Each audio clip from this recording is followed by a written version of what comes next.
भाइयों और बहनों, आज मैं आपके सामने हमारे देश की एक बड़ी खबर रखना चाहता हूं। हाल ही में राजस्थान सरकार ने एक नया कानून पारित किया है जिसे धर्म परिवर्तन निषेध कानून कहा जा रहा है। इसमें कहा गया है कि अगर कोई व्यक्ति किसी को जबरदस्ती, धोखे, डर या लालच से धर्म बदलवाता है तो उसे 7 साल से लेकर 20 साल तक की कैद हो सकती है और भारी जुर्माना भी देना होगा।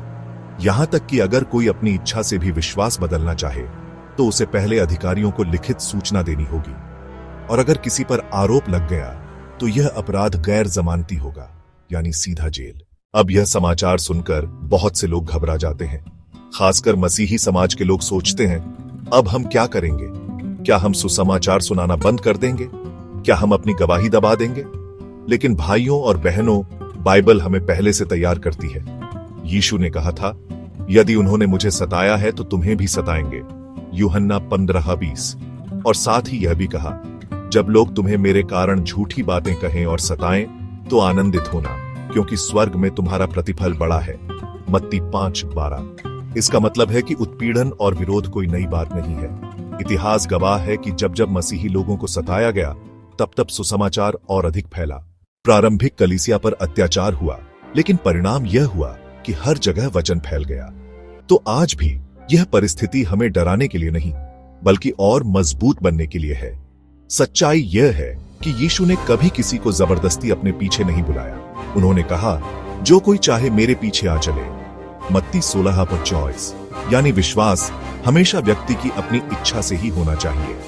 हम जब गरीबों की सेवा करते हैं, स्कूल, अस्पताल और अनाथालय चलाते हैं, तो वह कोई सौदा नहीं होता। हम यह सब इसलिए करते हैं क्योंकि यीशु ने हमें प्रेम करना सिखाया है। लेकिन हाँ, यह भी सच है कि इस कानून का दुरुपयोग हो सकता है। निर्दोष लोग फंस सकते हैं। इसलिए हमें जनता तक यह सच्चाई पहुंचानी होगी कि मसीही समाज का संदेश जबरदस्ती धर्म बदलवाने का नहीं, बल्कि शांति और प्रेम का है। अब सवाल है, हमें क्या करना चाहिए? सबसे पहले हमें प्रार्थना में स्थिर रहना है। प्रार्थना से हमें शक्ति और साहस मिलेगा। हमें एक दूसरे के साथ खड़ा रहना है। अगर किसी भाई या बहन पर झूठा आरोप लगे तो उसे अकेला नहीं छोड़ना है। हमें अपनी गवाही को साफ रखना है। कभी भी झूठ या लालच का सहारा नहीं लेना है, और हमें हर परिस्थिति में प्रेम से उत्तर देना है।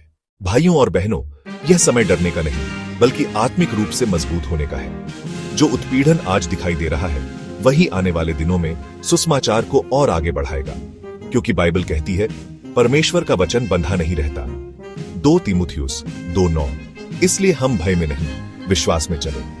झूठ और समझौते में नहीं, बल्कि सत्य और आत्मा में स्थिर रहे, और हर परिस्थिति में प्रेम और शांति से गवाही दें। और अंत में, यदि यह संदेश आपको आशीष दे रहा है तो इस चैनल को सब्सक्राइब करें और घंटी का बटन दबाएं, ताकि अगली बार भी परमेश्वर का वचन समय पर आपके पास पहुंचे। इस वीडियो को दूसरों तक शेयर करें, ताकि और लोग भी इस सच्चाई को जानें और आशीष पाएं।